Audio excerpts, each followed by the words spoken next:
Hi. Hi. Thank you for coming and doing this. It's really interesting. My name's Jacinta Portelli, and I write music. Um, and I'm recording. At the moment, I go to Hunter School of the Performing Arts, and they have a recording studio. So at the moment, every second morning or so, I'll record a couple of my own songs. I've written 16 songs, and I want to know how, apart from iTunes, how do I get my music out there once it's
a lot.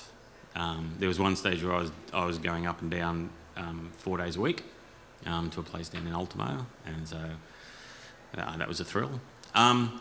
The internet has really opened it right up. You still can't get away from face-to-face sometimes, and a lot of creative,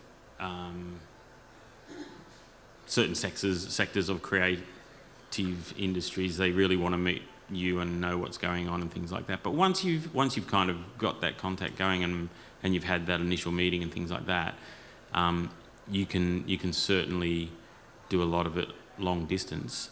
With the music now that I do for trailers, we all use orchestras in Romania and things like that because they're fantastic players and they're nowhere near as expensive. Well, no one uses kind of America anymore, and London's way too expensive. And as long as you're willing to go to the hours that they're working, that's cool. You have to be very clear and succinct over if you're doing it long distance about your communication, and weirdly use emojis a lot because seriously, because you write things and then put a little smiley face at the end or something or other, so people can't go, is he mean or does he mean? Because if he means that, he can get fucking himself. Yeah, it certainly can be done. I don't think there's a barrier at all now. I obviously shouldn't be talking about this because I live in Sydney, but, I live in Sydney, I work all over the world, so I'm the same. Google Hangout and Skype are my two best friends, so I think for me, because I do a lot of travelling nationally and internationally, and it's about time management, so I try and lump stuff together. If I have to, let's say go to Queensland for something, go to Brisbane for something, I'll try and group all my meetings together and try and get everything all sort of happening within a 2 or 3 day block, so then I can come home again and work it out that way. But yeah, I mean, I've had clients through my production company that I've never even met. We just do everything through Skype. It's ridiculous. And the cloud. The cloud. When my wife and I moved up here 3 years ago, my wife's a playwright, and she was resisting moving back to Newcastle for her. And I said, well, I don't think you should look at it like that. She said, would you move back to Perth? And I said, no, I wouldn't, but that's another story. I said, don't look at it like that. I said, and this is something I say to people within the Renew Newcastle as well. I mean, I said, we can live in Newcastle, but you should keep, working around Australia and think of Newcastle as a base for the rest of the world. And she laughed at me. 6 months later, she was in New York with a play, and I just went, ha, you see, and I kind of instilled that sense with the Renew projects as well. Why are we just looking at the market here in Newcastle? When, I mean, it's great to hear you say that, Romania is where your orchestras are. I mean, of course. And the same way, there's no reason that, if you're a craft maker, that you've got an Etsy presence, you'll not be selling anywhere in the world. Or if you're I imagine that's the same with graphic design. I don't know. That's not my area. But I think it's just the way you view who you are and who your clients are will just change the way that you deal with that. I thought I would go up and down that freeway a lot more 3 years ago when I came up here, and I rarely do. I rarely go down to Sydney. I also think it's important to remember about in terms of your pricing. So I do a lot of work with regional artists and particularly visual artists and particularly Indigenous visual artists. And for my Indigenous clients in particular, we always talk about local price, city price and overseas price. Because, I work with a group of Indigenous artists up in the Northern Territory, and they have their local price for Darwin, then they have their Sydney-Melbourne price, and then they have their Berlin price.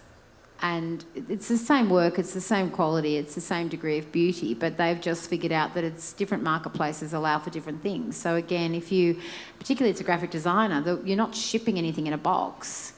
So the sky's the limit, really. As long as you can get, as Lawrence says, occasional face-to-face and lump that together so that you're not wasting a lot of time, then, But also, if you get the kind of clients who are very needy and insistent and, behaving like toddlers, like we were talking about before, then, this is a good excuse for you to not have those clients anymore. I could put together like 3 answers: the make your own luck, the how do you do it when you're not in the right area, and has everybody got a drink? How do you make money? Seeing it's a business thing. Don't ever, if a job comes up and it's not, like, you can tell pretty quickly a client, like, and if you want to do that job, and the money small or low, it doesn't matter, but it's, you know, if you're prepared to do it and it's a great opportunity, always take the job. Don't ever think that oh, I'm not quite good. I hear people go, oh, I know, but I don't think I'll be good enough for it, and everything like that, because it's amazing what you can do if you have to rise to the occasion, but you have to force yourself to do that. And a good client, even if you crash and burn completely, and they're a pretty good client, if they can see you're going to fail, they'll have a plan B. They always do. If they're really in the commercial world, they'll know how to get out of the problem you put them into. But if you put your whole self into it and a client sees that, they will go, well, it didn't quite work that time, but I can see, like, she was really, you know, maybe there's another something that will come up or things like that. So I don't mean to keep looking straight at you. And the other thing is, when you make the commitments and when you do them, like, follow up on them, and that's I think how you make your own luck. I think that's how it's like. I knew that tonight was on, and then something came up in Sydney today, and like at 3 o'clock this afternoon, I was running across Darling Harbour, and they're ripping the shit out of it, and I had to get to the other car park and get in the car, and it's like, I hope no one bloody buggers up the freeway, but you can't, like, don't bail on Chrissy. I said Chrissy. Oops. Oops. So where are you? Oh, I can. One or two, apparently. Number 2. Yeah, like, it takes an enormous amount of effort if it's your business.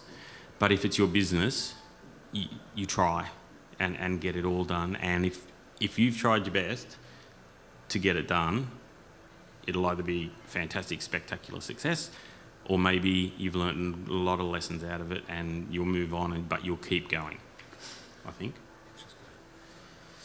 Would you like to come up to the microphone? And while you do, just on what you said, Lawrence, we had an event here on Tuesday, and we had Lisa Messenger, who's the editor and creative director of a new magazine for entrepreneurs called Renegade Collective, and she has just spent, and I'm not lying, 5 days with Branson on Necker Island. Like, how do you do that? But she said one of the things Branson actually said, because they expected him not to turn up, the Galactica went down, he had, you know, things to deal with. He was intent on being at the front of the whole Galactica catastrophe because he felt responsible, it was his thing. But 2 days later, he was a day late getting to Necker Island, and they all said to him, why are you here? You've just had this big calamity. He said, because I committed to being here, and so I am. So the messages, the takeout messages from her time with Branson were empower people, but ultimately keep every commitment that you make sure you keep those commitments and honour things that you say that you're going to do. So as creatives, I think that's really important. Do you want to... And boy, coming up, not on a Branson level, I've had some absolutely... No, come on up. Yeah, come. I've had some... Otherwise we'll never shut yeah, up. So come, please. Some spectacular fuck-ups that have just been disastrous and awful work and stuff like that. Oh, me too. Coming back from it, that's makes it... It's like... Mitchell. Thanks. So I moved up to Newcastle a couple of years ago from Melbourne. I've been running my own theatre company for the past 9 years. And when I first got here, there wasn't much reception at all to the theatre work that I do. So I focused on Melbourne and Sydney, and I've really been kind of plugging those areas. And like today, just in relation to that, I was booking a gig in Sydney and have a friend doing workshops in Melbourne and stuff. But what I found happen is that, like, all the local libraries, I do kids theatre, have now booked me. So, like, I'm very busy next holidays in Maitland and Cessnock and Newcastle. Anyway, that's aside the point. So I'm not kind of early. I don't know, wouldn't call myself mid-career artist. I still feel I'm at the very beginning. But where I'm at the moment is I want to change my theatre company into something that's much bigger than myself. I don't want it just based on my own creativity anymore. So next year I'm looking at incorporating to a public company. I want to get a board together and be able to work on more collaborative projects with other people. But what I'm finding now is that at the moment my income isn't based on the theatre company, which is very liberating. I don't have to make a buck from it. So I'm able to work on more creative projects. And I guess I've got a bit of a 5-year plan. So in 5 years, I want to be supporting myself again from my art. But I feel like at the moment I'm at a crossroads. I feel that I can either focus on things that are bringing me money, the workhorses like the workshops and, I don't know, a lot of theatre companies, very established, do theatre productions and kids' books, and 2 of them are very successful because everyone knows them. I'm not interested in that. What I'm really interested in is more the unicorns and actually going with the creativity and letting that lead the theatre that I create. So the question that I have for you is, over a longer period of time, when you're focusing on quality with your creative practice, is it something that I can say, okay, I'm going to let the creativity lead, I'm going to create really high quality artwork, and then after I figure it out, I'm going to figure out how to market it in hindsight and go in that way? Would you recommend running a creative business like that, and can you think of any way to make that work? Are you talking about unicorns? Yeah, but I'm talking Because unicorns about, can just go wherever they want to go. they can, but I'm talking about making the unicorns and then figuring out how to market them successfully afterwards. I'll jump in. It's for you, Monica. Oh, is I'm it? out of this. Are you out? Okay. Specifically for you, Monica. All right. Okay. No, I'm not. I'll say. Look, I'm a bit embarrassed about my unicorns because I've been in business for but my unicorns are independent documentaries. I didn't know that's what I was going to do when I became a filmmaker, but I'm just fascinated by humans. I just think they're so odd. And so I think I've just become, it's a habit that when I make films, even if they're unicorn films, I'm always thinking about who's going to watch them. So in a sense, I wonder if that's not just because I've been inured to it, 20 years as a professional filmmaker, but I also think it's part of the craft. And it's a similar thing with theatre. I mean, theatre doesn't exist unless someone goes to see it. Otherwise, you're just fucking around in your lounge room. You can do that anytime. And film is the same. It's an art form that requires an audience, as so many of them do. So it's a really interesting, difficult question to answer. I like my unicorns to just run free, but I'm always thinking about who's going to watch this. And I've had a couple of very interesting conversations with my latest film, including me swearing quite violently at someone from Screen New South Wales. I shouldn't say that. Because I was talking to him about my feature, which is going to be finished next year, and he said, well, I wouldn't want to watch that. And I said, well, I didn't fucking make it for you. No good. No, I know, I'm a nice girl, really. So I think it's important to kind of do all of it. I'm going to watch it. Thanks, sweetie. Thanks. I think it's important to do it, which weird answer, but I think it's important to do it all, to get really clear about the differences between the unicorns and the workhorses, although that's kind of my strange way of putting it, but to still understand that the art that you are making does need somebody else to be involved. And I was talking to Mum about this before, when you were telling your story about the work that you're the most proud of, and you were saying that it was because your kids, whenever I talk to artists about whatever they do, when they talk about the work that they're the proudest of, it's not necessarily the quality of the work that they're talking about, it's the impact that it made on somebody else. When I was thinking about the work that I'm the proudest of, and it's the same probably for you as well, that, it's the things that people said to me after they've watched one of my films that really makes a lot of difference to me. So the audience is a crucial part of the unicorn experience in some ways. Ultimately, it depends on what your goals are, if you can sustain yourself, and what your appetite for risk is, because your unicorns are always riskier. So how prepared are you to back them? Look, I just want to say there as well, Mitchell, you mentioned before you're looking at, getting a board and a company and a structure like that, and I just say, why do you want to do that? I think it's a great idea. But, that's where your unicorns will be compromised.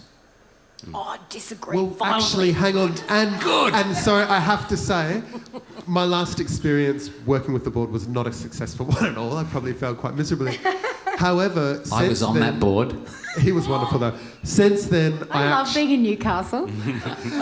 It's great. I'm just discovering this. Since then, I'm chairperson of another board at the moment, which is an entirely different organisation, thankfully.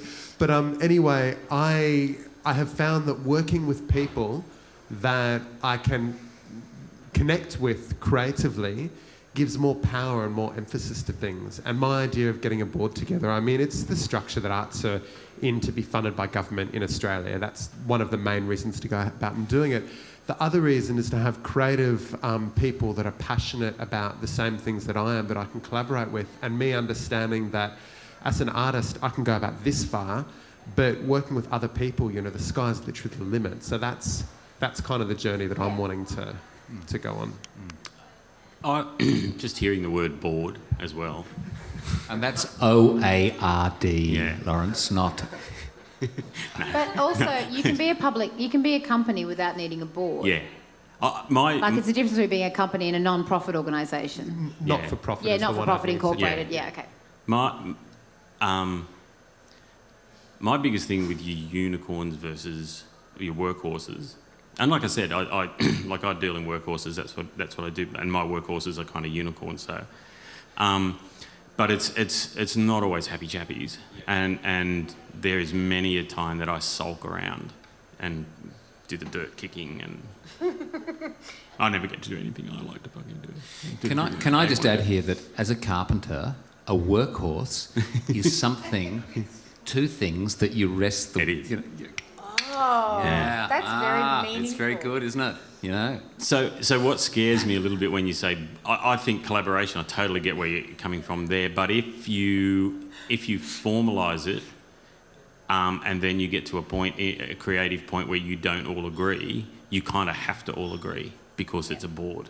Whereas if it's a collaborator and you go, yeah, I know, but nah, then you're not kind of... So you can get yourself into some really sticky stuff there. And if, like, from my heart, if the unicorns, if you can still sustain yourself somehow and be happy within your skin and your unicorns are what make it, do them. Yeah. Absolutely. Have you read the Steve Jobs biography, by the way? What is it? The Steve Jobs biography, the guy that founded Apple. Yeah, that's what turned me off a board. Where are you going now? Yeah, but you were talking about a company. That's different from non-profit. So, you know, the idea of It'd be a not-for-profit public company, which would include a board. Sort of, yeah. Well, a non-profit organisation has to have a board. An incorporated non-profit entity has to have a board. But you can be a company without needing one. That's right. But it can't be not-for-profit. Yeah, You but it can't be get not-for-profit, grants yeah. in the So same way, his was obviously a for-profit company, but his board, said, you know what? No. Yeah. I'm going to get rid of you. That's what's always scared me about it. Not if they were yes and people. I think the word we're looking for here is a friendly board. A friendly board. I think the other thing I'm looking at as well is for many years my identity has been linked to my theatre company and I don't want that to continue. I actually want it to be something separate. And I think that's part of it as well. I actually want, Mitchell's creativity to feed into it, but I don't want to identify that strongly with it anymore. So that's probably part of it. Yeah, as a business advisor, I work a lot with people who are transitioning from freelancing to that kind of business. And freelancing is all about you, and then trying to turn that into a business that's not as dependent on you is really important. I'm also going through a similar process, So when you freelance, you kind of have to brand. Personal branding and identity is a big part of the reason why people hire you. But then if you have a business that's entirely dependent on you, then it's very restrictive after a while. So it is a process that you need. And look, to be honest, I think it's good to get some help to go through that process. It's actually quite hard to do that by yourself. I am a business advisor, but I have a business advisor as well, like a therapist. You've got to have a therapist when you are a therapist. So, talk to people who... Christina's going to talk to Mitchell. Christina's going to talk to Mitchell? Yeah. Okay, Christina is behind you. Christina, can you give Mitchell your card? Yeah, Christina will be able to actually help you through that process, because when I'm going through it myself, I just have found that I'm too close to it. So it's good to get that outsider's perspective and figure out how to continue to make money through your creative business without it being entirely dependent on you. And I think it's a little trap. Just be careful, because it's very easy to go online and you read all the business blogs and Facebook, and everybody's doing these fabulous things, and you look at these companies and they're all these cool guys there, and you go, fuck it, look, I have to do everything. I hate this. If only we had some people like that, I could be so... And it would, a lot of the times it does, but more often than not, there's the story that never gets published where they're all pulling each other's hairs out because nobody's going in the same direction. Yeah.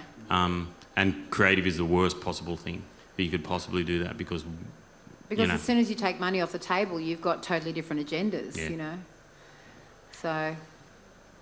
Cool, thank you.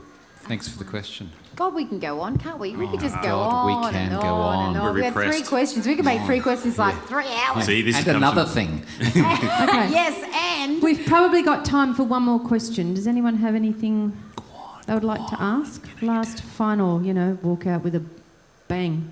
Ooh. So to speak. Boom. Big something. No? No questions? Marty, you had a question about... Yes. Oh, Marty, hi. Hi there. Thanks, everybody. It's really interesting to hear about luck and creating luck and being opportunistic and taking opportunities. We heard a little bit this morning or this afternoon around goal setting. So I'm just curious, having got to this point in your careers, if you can reflect a little bit and think about, well, gee, what goals did I set, or what goals have I achieved? And I'm just wondering if you may have something still yet to achieve that you're still going for creatively even. I haven't got my Oscar yet. There you go. And Mum's got a whole space, haven't you, Mum, on the piano? To go with my public speaking award from 1987. I'll go. So that setting your goals is really, really important, and that is what creates your luck, I think. Short story, drinks. I used to work in Sydney with an engineer named Peter Contini, and everybody called him the Count because, seriously, he looks exactly like the Count off Sesame Street. He's not purple, but he looks... But still friends with him to this day. Wonderful guy, like engineered some of the iconic Australian music. Like just a real mentor of mine. And it was one of the early tracks that I was doing. And I came down with all my gear and this massive big studio, and I thought I was the shit, and I was doing all this stuff and blah, blah, blah, blah. All day, went, recorded everything. Great singers, great players. All these people came in and made me sound way better than I was. And at the end of it, he played me the track back and he goes, and he said, have you ever read the chapter on quantizing? And for a musician, you'll know, quantizing is like chapter 1, line 1. If it's out of time, quantize it. And I kind of went, oh, how embarrassing. Like, this guy's kind of pulling... But he did it in the nicest possible way. So anyway... Next jingle, like, this thing was tight as a drum. It was quantized beyond belief. Everything was fine. And he went, that's good. And he said, have you ever gone into parallel compression and stuff? I was like, oh, right. Went through all these different things. And then we kind of got to a point where every time I finished a track, he would finish the gig by playing me someone else's track all the time. And it was like, oh, shit, listen to that. That is unbelievable. Fuck it. Back I go.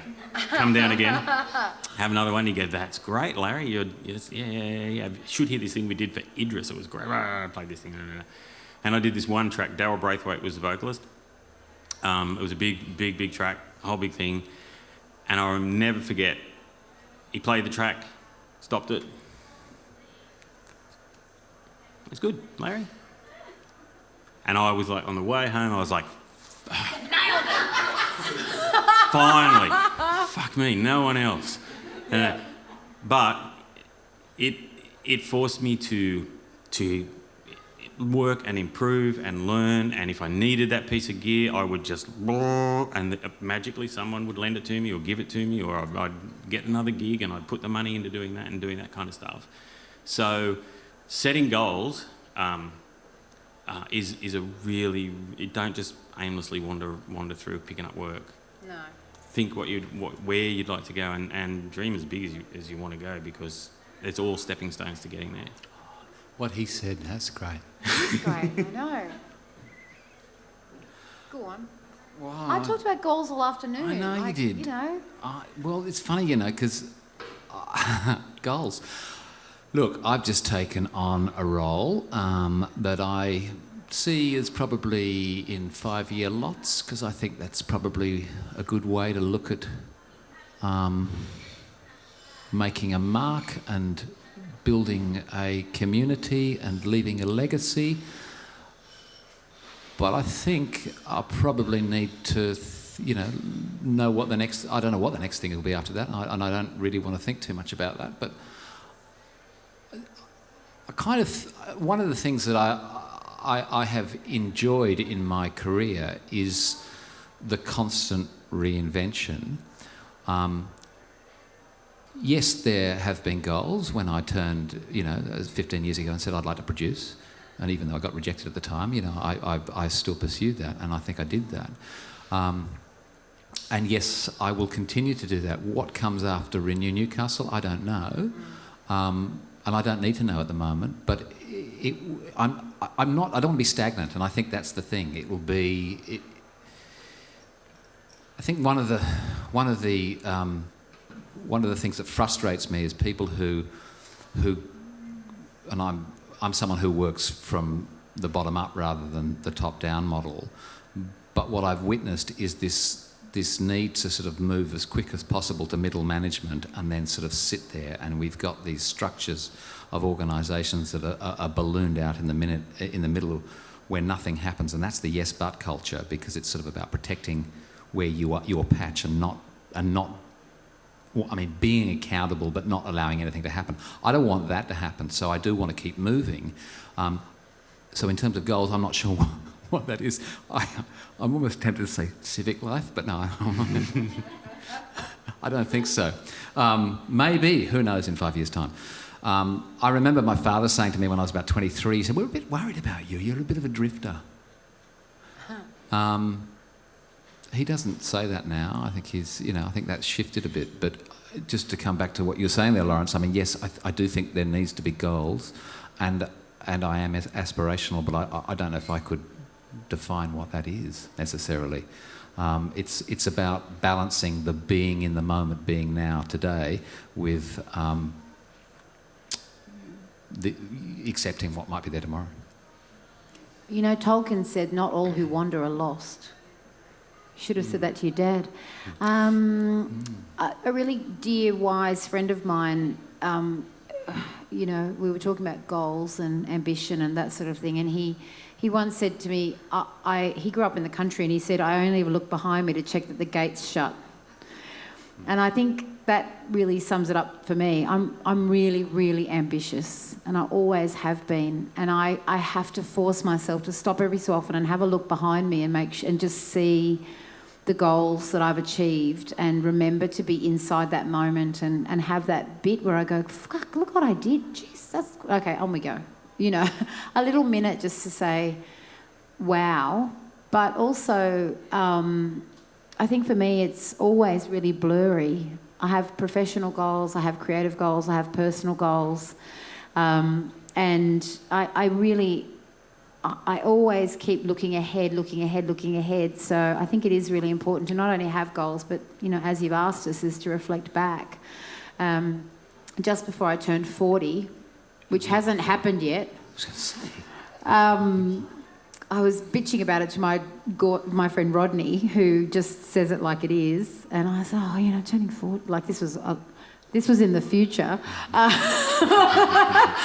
And I was having a bit of a moan about it, I'm turning 40, fuck, I'm so old. And he said, "Oh, shut up, doll." He said, "God, you've got everything. You've got 3 beautiful children. You've got a gorgeous husband who loves you, you've got a successful business, you make films and write books and travel the world, just shut the fuck up. And I went, okay. So I think that's me reflecting on my goals, going, shut the fuck up, you're doing fine. Yes, go, feel free. It was interesting with being in Monica's workshop today, because one of the first things she talked about success and defining success, and I thought, well, that's something that I kind of the first thing that came up tonight. Why do you want to talk to me? You're talking about success. What's success? And I was talking to my wife about it, and she said, look, I read somewhere the other day, and this is from a writer, saying that the definition of success for a writer is having a library and a garden. And I said, we've got that. That's good. Oh my God, you're there. That's good. Congratulations. Well, that is what I said in the workshop. For those of you who were there, of course, you know, you have to define what success is so that you know whether or not you're there yet. And for all of us, it's that, you know. For me, success is having raised 3 daughters who aren't, you know, criminals, and, you know, actually managing to survive single parenthood to meet someone fabulous who, you know, like, it's just, it sounds so dumb, you know. No. Telling mum, you know, for me, success as a filmmaker is having a grandfather. I made a documentary about children with autism. Having a grandfather ring me to say when his grandson was diagnosed with autism, his whole family watched my film and immediately felt better about the diagnosis. And they'd watched it repeatedly over the years, and he finally rang me to say thank you. Your film helped us to realise that we weren't alone and that there's nothing wrong with our boy. And, I mean, that's like, then you go, yep, gates shut, good, on we go. The other thing I wanted to add as well, sorry, Christine, I know you want to wrap this up. No, I don't. We're on fire. Just call it No, I think that's great. And I think, for me, that's part of that power that you were talking about, and the power of the creative industries, and what the creative industries, and without trying not to cry here, but that's what it does. For me, that's the power of what we do. Absolutely. I was going to say that I spent the last 15 years trying to make myself redundant from positions, because I was working with an arts company around the country with a lot of marginalised young people, and working with communities and trying to give people opportunities to sort of change their career trajectory and give them educational opportunities. And I was trying to find a way to just wrap up the job but leave a legacy, and so sort of find somebody else to do what I was doing. And it was kind of an interesting way to approach working. I'm coming here to make myself, to let someone else do this job. And a lot of people had a lot of trouble accepting that why would you want to do that? Surely most people want to, build the career and keep it, But I was never really interested in that. It's always the movement, and there's something else over there that I want to do. I don't know what it is yet, but I'm going to go find it. Professional ADD, that's what it is. It is, yeah. I'm doing this now. I'm good at it. Yeah. I'll go and do something else. Yeah. It's boring now. No, but I want to leave a legacy. I want to leave something. Yeah. This is my last bit, but the one common thing, I haven't said it yet, but I will now. The one common thing we've all talked about is partners. And my wife is the most tolerant person on the face of the earth. And I would heartily suggest that once you meet that person and you know that that's that person, look after that person as well, because they can really hold you up when things aren't good. And I call them the cheerleaders. Yeah. Do you both have creative partners? No, mine is a tolerant partner. No. Mine is a creative partner, so Yeah. and that's an interesting, very interesting balance, but it's working really well. Yeah. But don't get involved with an actor. Actors, no, but writers. Well, I was prepared to be a single parent in order to continue to follow my path. So the great shock for me has been meeting someone that was prepared to come with me. As I mentioned today, he went to the IKEA of families and found a woman who already had 3 kids and went, yeah, that'll be fine. I can see that on my shelf. Yeah, that'd be good.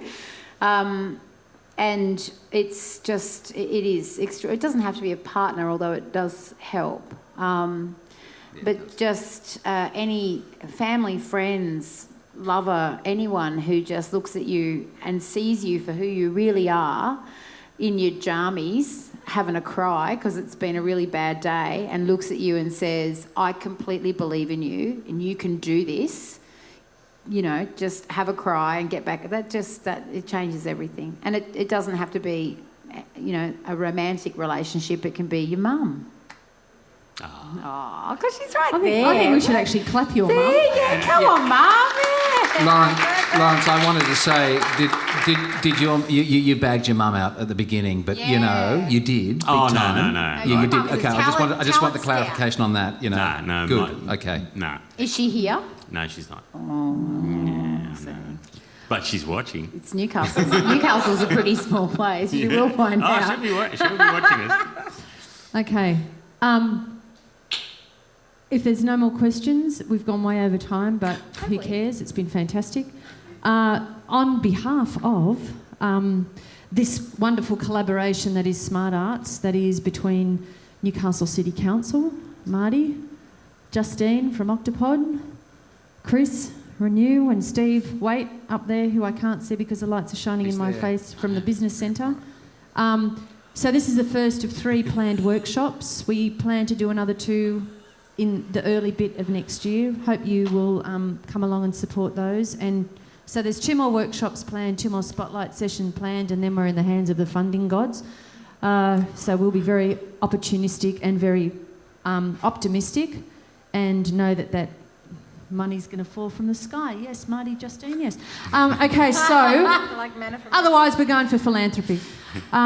Thank you very much to our speakers, Christopher Saunders from Renew Newcastle, Monica Davidson, Freelance Success and Creative Plus Business. Thank you, Dom. Lawrence Schubert from everywhere, from Rapid Movement, from NBN Television, and thank you very much. Yeah.